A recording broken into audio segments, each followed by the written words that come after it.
Hey everybody, welcome to the Shout It Up Playing Cards How-To for ZIT. Now, we included two different games that we like to play with these playing cards. One with each deck of cards. One with the red, which is ZIT. The other one is Boomerang with a blue deck of cards. But we're not going to talk about Boomerang, we're going to talk about ZIT. So in the deck of cards, you've got two extra cards that have rules written on them. It actually has a diagram of how to play for 4 players. So if I confuse you, just read that and then you'll know how to play.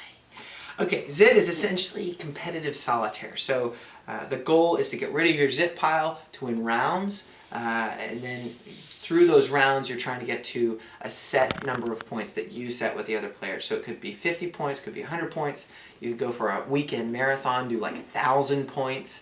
It'd be crazy. You just have so many ZITs. Anyway, so we start by making our ZIT pile. It's 13 cards. 1, 2, 3, 4, 5, 6, 7, 8, 9, 10, 11, 12, 13, right? And then we put out the 4 cards to start our play area. So 1, 2, 3, 4. There's sort of 2 areas that the cards are played in. The play area, only you can play here. And then there's the scoring area, which is out here, and everyone can play on cards that are played in the scoring area. Just like solitaire, in the play area, you would alternate suits. So on this King of Hearts, I could play a Queen of Spades or a Queen of Clubs, which would be a black card. And then I could play a Jack of Hearts or a Jack of Diamonds on that Queen, which would be a red card. So alternating suits going from King down to Ace. Right? But out here in the scoring area, you go up from the ace in the matching suit. So if I played this 2 of hearts, or the ace of hearts, I'd do a 2 of hearts, then a 3 of hearts, 4 of hearts, 5 of hearts, all the way up to king. Once you get to king, that pile is finished. No one can play on that pile anymore. The only other thing you need to know, at least to start playing, is your deck. So you hold the deck in one hand and you use your other hand to play cards. You can't play cards with both hands. You have to only use one hand. You can do it if you're right-handed, you might do it like this. If you're left-handed, you might do it like me. Okay?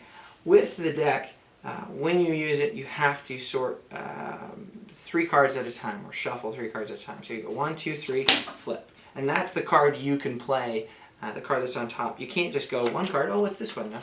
You have to actually do it 3 cards at a time. That way, there's sort of chance involved in who wins. It sort of helps even out the odds for players who are slower or faster, that they might be lucky enough to have a good shuffle. So let's start playing the game.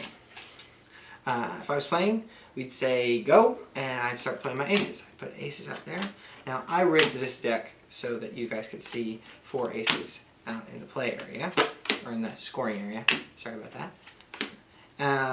And so I put my aces out here, and then I'd be like, oh, here's a 2. I can play it on the hearts. I'd pull it from my ZIT pile, put another card in there. I've got a Queen of Clubs, so I can put it there. Oh, Jack of Diamonds, man. And so you'd keep playing cards, and trying to get rid of your ZIT pile as much as possible, trying to play out here as much as possible. And essentially, when we're done, when someone has finished playing all the cards, all 13 cards in their ZIT pile, they would yell ZIT, and that would be the end of the round. And what we would do is we would tally up the score. So how do you tally up the score? It's pretty simple. You only take the cards that were in the scoring area. You take all the cards, everybody's cards, and you put them in a big pile. Sometimes you would give half of them to somebody else to sort. But essentially, you sort by the deck of cards. So in this case, there's only red Hanson cards from the Shout It Out cards, but there would be blue ones. There would be maybe a kitten pattern that somebody was carrying, or floral cards, and essentially you sort out however many cards people had, and that would be the number of points. So in this case, I have 5 cards. I'd get 5 points. If I won the round, I would get a 10-point bonus for winning because I played all my ZIT cards. But if I didn't win the round, I would have to subtract the number of ZIT cards I had left against the number of points I played in the scoring area. So that is essentially ZIT. If you're confused, consult the cards that have the rules on them, because I am clearly not capable of helping you.